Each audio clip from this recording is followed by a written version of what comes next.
Hey, y'all, welcome back to Right at the Wire. Well, it was such a big stakes day at Belmont on Saturday that I thought we'd go back and take a look at some of the more prominent stakes races that were run. There are some good indicators of what's going to be happening later on in the graded stakes season at the different divisions level. So the first one we're going to take a look at is the Woody Stevens, and I think it's a good precursor for who from the 3-year-old division might emerge into the sprint division later on for the Breeders' Cup Sprint.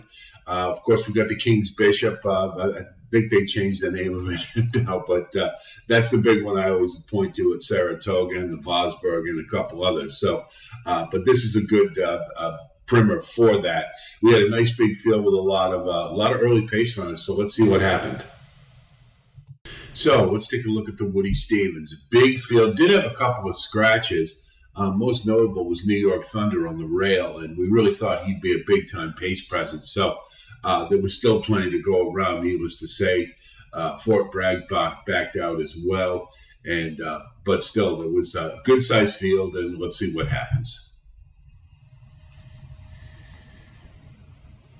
And they're off. See a little hopping at the break, and Drew's Gold pretty much nullified the 13 hole by just jumping out quick and getting right up on the backstretch. So it didn't really become an issue to him. Federal Judge was a little more forwardly placed than perhaps I thought it was. Victory Formation, you see him there. He's up near the lead, and then they take him back. And I hate that move. It never works. And I don't know why jockeys are obsessed with trying to do it. Needless to say. You've also got Gilmore up there, who's definitely an improving horse, and I thought he maybe would come from a little further back. The big surprise was General Jim was way at the back to start and wasn't engaged whatsoever until about midway through. And you see him up there on the rail making a move. But he's clearly behind the 8 ball at this point. He's going to have to do a lot of running. And right here, Drew's Gold's looking awful good, and we got Federal Judge and Gilmore, so those were all horses we liked. We were looking good, and then, as usual, Bob Baffert finds a way to upset the apple cart. Arabian Lion has finally figured out how to run a race, I guess, and he actually had to pass horses. So this was a red letter race for him for sure. Big surprise there. And 3/5 seconds.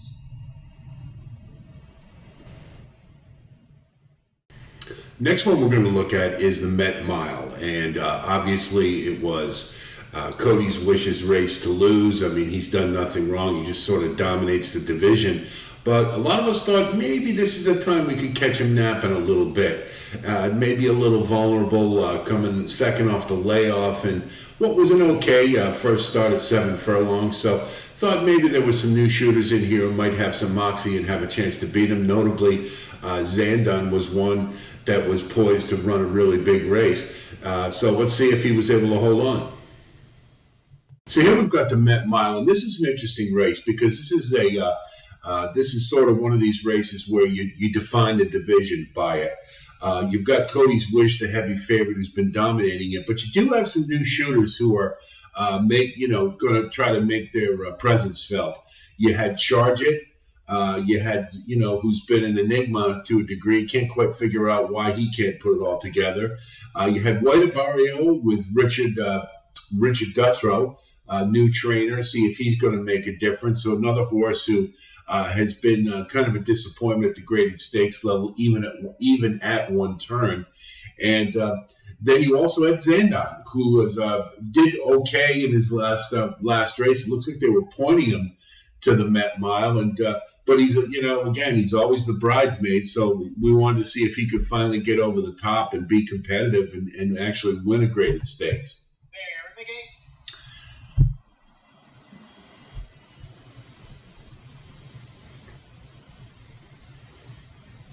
You see Cody's Wish hopped at the break a little bit, but he was going to come from behind anyway, so it's not too big a deal. Slow Down Andy was a little surprised, went right to the lead with Hoist the Gold and Dr. Scheibel, who we thought would be the early leader. Slow Down Andy making his 4-year-old debut, another one I thought has been very underrated as a horse, and I wouldn't be surprised if he becomes prominent in this division behind Cody's Wish. You see the field's pretty well spread out, and Roy Barrio and Charge It just biding their time. And Repo Rocks, we thought he was going to bounce in this race, and maybe he'll be a little more prominent. He seems to have the pattern after a big race, he regresses. So we can't forget about him. He's still sort of there, although I just don't like his connections, and that's a whole other story. We'll just leave that for another time. But anyway, we see Cody's Wish now making a move on the back stretch, and you see the hop at the break really doesn't bother him very much. And this is a horse in top form doing what a grade 1 horse does. And he just inhales this field. And at this point, you thought maybe if Zandon or Charge It could get it together, you'd have a nice duel down the stretch. But really, none of them was able to go with him. You see Zandon made a nice effort. But and Buena Barrio closed late after that dumb move to take him back after he was up near the lead. But Cody's Wish, class of the division, no doubt about it. Now won 6 in a row. Cody's Wish. The next one we're going to take a look at is the Ogden Phipps, which is a grade 1 for the Stepherns, for the fillies and mares, and a nice deep 6-horse field with Clairiere and Secret Oath being at the top of the heap. So let's see what happened in that one. So here we have the Ogden Phipps, and this looked like on paper it was going to be a rematch of the Apple Blossom at Oaklawn, where Clairiere and Secret Oath had that magic duel down the stretch. Let's see what happened. Now, it's important to note here that Secret Oath had not been freshened up for this one, but Clairiere had. And, it seems to be a pattern, particularly Wayne Lucas likes to run his horses, and sometimes they don't get the break they need. And let's see if that made a difference here. Clairiere moves in. We are set for the start.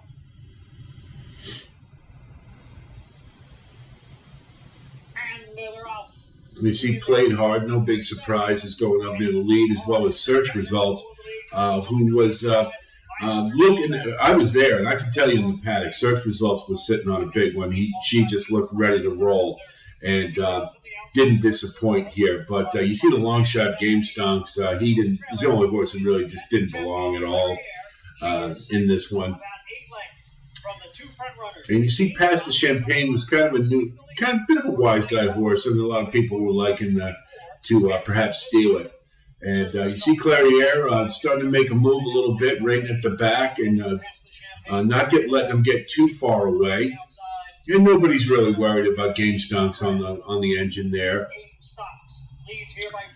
And it actually probably worked in Played Hard's favor more than anything else, because she had a little more in the tank, and she normally likes to run up on the engine. So you see Search Results full run, ready to make a move here, and Secret Oath hanging in there. And there's Past the Champagne, and at this point, it looks like Past the Champagne might have a chance. Then Secret Oath and Clairiere, 3/4 at 113. And now the question is, can Clairiere get free? And will she be too much of a disadvantage with the others getting the jump on her? But Clairiere is a special horse, and this is why. Watch this acceleration.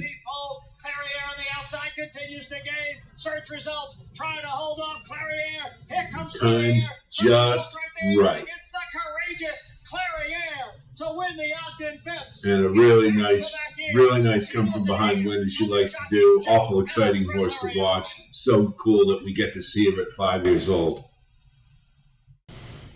Really exciting card on Saturday, and I think you can see that from the races. Of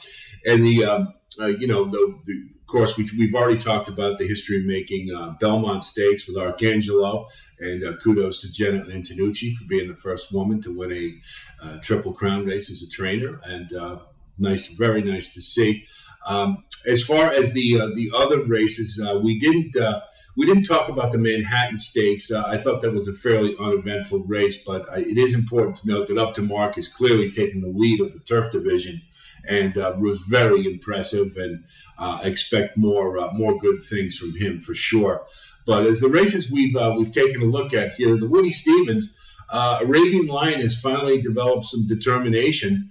I guess Bob Baffert is really the ticket. He's found what was wrong with that horse, and he's finally got some heart. Hadn't seen that in him. That was really the only question. The horse just didn't have the heart, and that Sir Barton was no fluke. Apparently, he came right back here and ran a nice race. So could be dangerous in the sprint division if they choose to keep him there. Wouldn't be surprised if they try to stretch this one out to 2 turns again, though. We'll just have to see. There were some notable contenders in it. I think it's a pretty good division.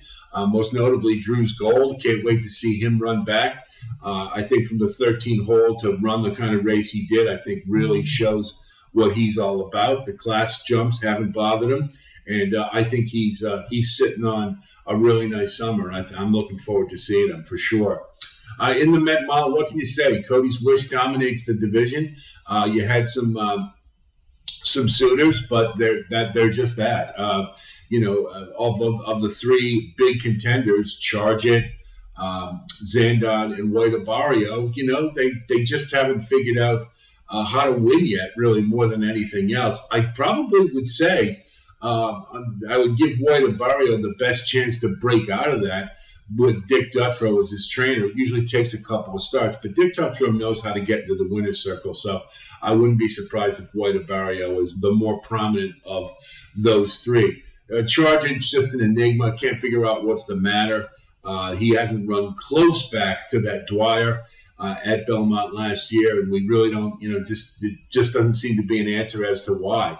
And if Todd Pletcher can't figure out what's wrong with him, then I don't know who can. Zandon is just always find somebody to beat him. I mean, he's been this way all the way through the Triple Crown last year, and nothing has ever changed. He didn't really have any trouble, didn't have any excuses. He just can't find a way to win. And it's really sad because he's number one is a beautiful horse. I mean, in the paddock, he's awfully impressive to look at. But he just can't figure out how to win, and certainly was no match for Cody's Wish, who clearly dominates the mile division. I think I'm going to see him around 2 turns later this year, because what else does he have to prove? So that's exciting to think about. As far as the Ogden Phipps, Clairiere, clearly the class of the Distaff division. So great that we get to see her at 5 years old. Wish more horses would stick around older for the handicap in the Distaff division. I think it makes some really competitive races and a lot of fun for us bettors. But she did what she did. Had a freshening after the Apple Blossom, and I think that was the key. Secret Oath did not. And, Wayne Lucas likes to run his horses, and sometimes I think he ignores the fact that they need a break sometimes, and they think this was a great example of it. To take nothing away from Clairiere, who ran an excellent race. The ride was timed perfectly. Search Results was sitting on a big one and ran a big race, I thought, but is always the bridesmaid, just is a little bit of a cut below, and that's all you can say about that. So we had 3 pretty good races, and of course the Belmont capped what was a really nice stakes card at Belmont. So those are those 3 races, and that they bode for the divisions pretty well going into the summer. We're going to have more content for you as the Triple Crown has ended, but the racing season is just heating up, as you can see by these last 3 races.